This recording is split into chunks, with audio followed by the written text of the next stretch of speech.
how to make money in bear market.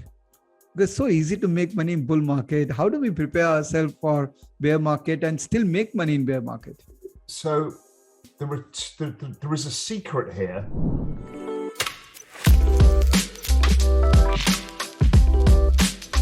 Welcome to Dream Richer. Do you think we are headed into a bear market?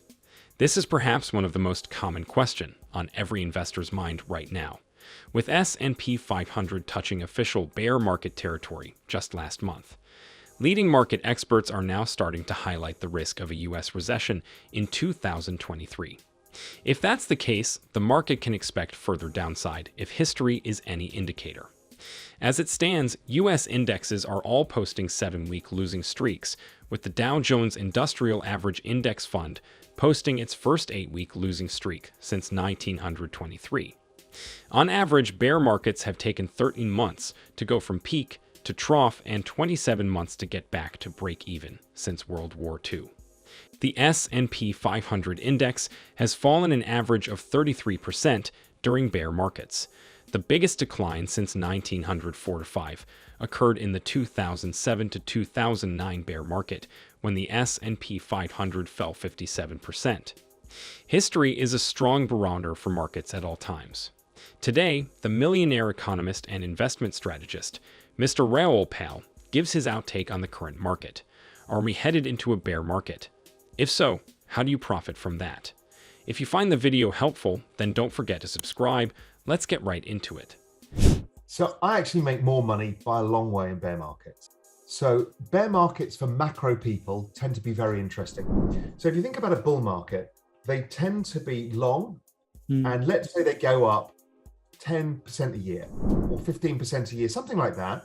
That takes a long time. Bear markets, you probably get a 50% return in a 6-month period. So with the ability to use futures or options, particularly options, you can take hugely leveraged bets in a very fast-moving market where the markets have underpriced this risk. So that is where, when you're looking at the indicators, particularly around recessions, it's hard around geopolitical events and stuff because they tend to be more randomized. But recessions tend to be forecastable. And around that, you can start positioning yourself. So we're starting to see it happening in the US right now.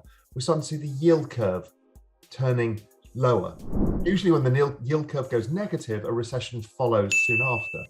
So then you're looking for business cycle indicators like the ISM survey or PMI surveys or sentiment surveys to start rolling over and going below 50, it is in the ISM, which tells you the economy started to potentially contract. Those kind of signals, and then a bit of technical analysis, will give you the timing. The pandemic was one of those very obvious setups for us in the macro world. The economies globally were already slowing down. We'd had the trade tariff wars with China and the US. Trade was slowing down. Then the pandemic arrives. You saw the outcome in China, which was lock everything down. It went to Italy. Italy did the same. The moment that happened, you knew the whole world was going to follow suit and close their economies. And that looked like, okay, this is a macroeconomic event that we can not only hedge ourselves from, but actually profit from. So there is a secret here. There are two types of drawdowns that you get. You get corrections and you get economic bear markets. Right now, across the world, we've been seeing markets sell off. Well, if we go back to my framework, the ISM is still positive. Global growth is still positive. Yes, it's rolling over. Yes, the yield curve's coming, but none of the economic signals are there. You have to be quite lucky to capture those events. And I would say it's a very 50-50 hit rate, maybe less. When crypto begins to fall, it's hard to know when it will reach its bottom. If you wait too long and the coins begin to rise again, you've missed an opportunity to buy on a dip and won't profit from the rebound in prices. But if you are too quick to pull the trigger, you may see your new purchases continue to decline further. It can be tricky to identify the best timing in these cases and to manage active trading at the onset of a bear market. A 10% correction is not the problem. Most investors can stomach that.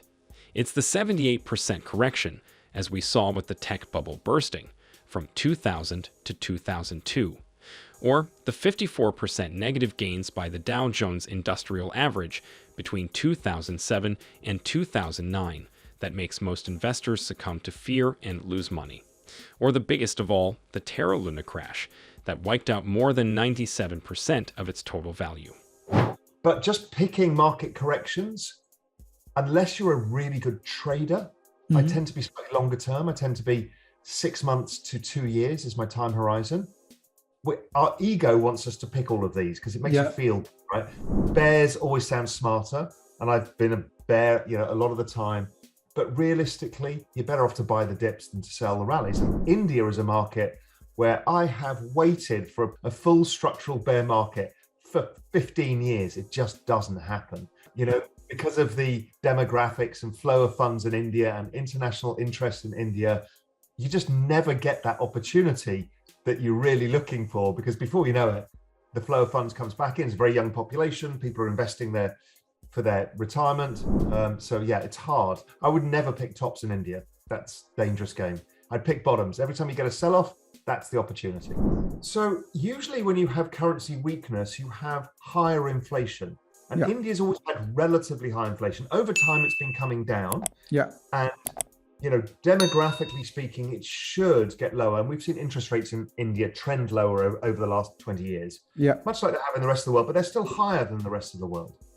But inflation has been generally higher than you see in the West.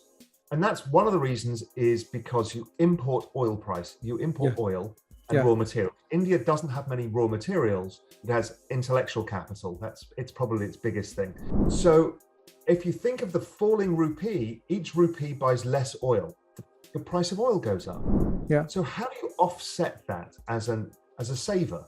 What's interesting is cryptocurrencies are international products, and they tend to be anchored in limited supply. So Bitcoin has only 21 million Bitcoins that ever be created. So you have a digitally scarce asset, kind of like gold, but it fits in this new digital India world where, all of these things can connect easily. People are used to wallets and transactions and those kind of things. It's clear from Raoul Pal's explanation that even though a bear market may not seem like the best money-making opportunity.